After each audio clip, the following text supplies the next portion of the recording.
जब बेटी ने संविधान उठाया तो समाज का डर कांप उठा। पंचायत के सामने खड़ी हुई और बोली, अब हम चुप नहीं रहेंगे। लेकिन अब सवाल ये है, क्या सिस्टम उसे माफ करेगा या फिर वो बन जाएगी हर कानून की परीक्षा? आप देख रहे हैं दलित सरपंच की बेटी एपिसोड 2। अगर आपको लगता है कि संविधान सिर्फ किताब नहीं, जीने का अधिकार है, तो चैनल को सब्सक्राइब करें, क्योंकि हमारी कहानियां सिर्फ सुनाई नहीं जाती, जलाई जाती हैं। अंदर की चिंगारी को ज्योति गांव की लड़कियों को संविधान पढ़ा रही थी। अनुच्छेद 5 राज्य किसी भी नागरिक के साथ केवल जात, धर्म, लिंग के आधार पर भेदभाव नहीं करेगा। तभी पुलिस की गाड़ी आई। ज्योति, तुम्हारे खिलाफ शिकायत है, समाज में विद्रोह फैलाने का आरोप है। मां चीखी, ये पढ़ाई है, विद्रोह नहीं। पर पुलिस उसे ले गई गांव के सामने। थाने में लड़की, बाहर खड़ा संविधान थाने में पूछा गया, तू कौन है जो कानून सिखा रही है? ज्योति ने एक ही जवाब दिया, मैं संविधान की बेटी हूं और ये मेरा हक है।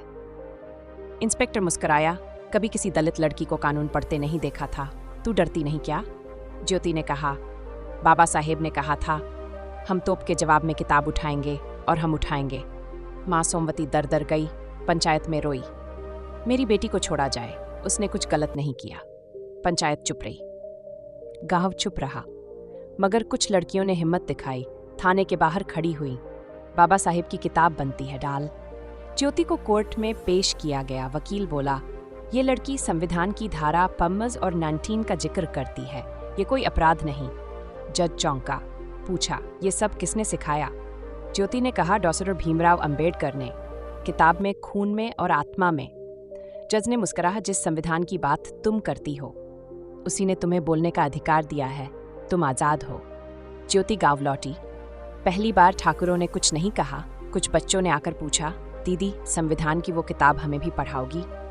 ज्योति की आंखें भर आईं, बोली, अब ये किताब हर घर जाएगी, अब कोई जमीन पर नहीं बैठेगा।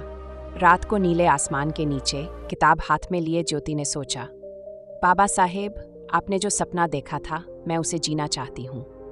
बेटी, तुम सिर्फ सरपंच की बेटी नहीं, तुम हर उस बेटी की आवाज हो जिसे कभी बोलने नहीं दिया गया। अब गांव के कई घरों में लड़कियां संविधान पढ़ने आने लगी थीं। ज्योति ने एक छोटी सी अधिकारशाला बना दी थी, जहां नीली किताब ही गुरु थी। बच्चे बोलते, दीदी, धारा 17 क्या होती है? ज्योति मुस्कुराकर कहती, जहां छुआछूत का नाम मिटता है, वो है धारा 16। ठाकुर हरिसिन्हा, गांव के दबंग, पंचायत में बोले, ये लड़की समाज में जहर भर रही है, अगर इसे नहीं रोका गया तो कल ये कुर्सी भी मांगेगी। पंचायत ने योजना बनाई, इसकी मां के चरित्र पर सवाल उठाओ। अगले दिन अफवाह उड़ाई गई, सरपंच की कुर्सी रिश्वत में मिली थी। सरपंच की बेटी किसी लड़के के साथ भागने वाली थी। गांव की दीवारों पर लिख दिया गया, नीच सोच, नीच जात। मां घर में रो रही थी। ज्योति का चेहरा शांत था, लेकिन आंखों में ज्वाला थी। एक लोकल रिपोर्टर आया और पूछा, क्या सच में आपने पंचायत को गुमराह किया? ज्योति ने कैमरे की ओर देखा और कहा, सवाल मुझसे नहीं, उस व्यवस्था से करो जहां सच बोलने वाली लड़कियों को बदनाम किया जाता है। मैंने संविधान पढ़ाया है, अगर ये अपराध है तो मैं हर दिन अपराध करूंगी। बाबा साहेब का विचार आज की जुबान में। रात को जब ज्योति अकेली बैठी थी, किताब पलटी, पन्ना फड़फड़ाया और जैसे शब्द बोले, यदि आपको लगता है कि आपको नीचे दिखाया जा रहा है तो आवाज उठाइए, क्योंकि अन्याय के खिलाफ चुप रहना खुद अन्याय करना है। डॉक्टर बाबा साहेब अंबेडकर। ज्योति ने माँ से कहा, माँ, अब कोई नहीं कहेगा कि इज्जत हमें दी जाए, अब हम इज्जत लेना सीख गए हैं। अचानक रात को उनके घर पर पत्थर फेंके गए। दरवाजे पर लिखा गया, शिक्षा बंद करो वरना सांस बंद कर देंगे। ज्योति दरवाजा खोलती है और सामने खड़ी होती है, हाथ में बाबा साहेब की तस्वीर और नीली किताब लिए।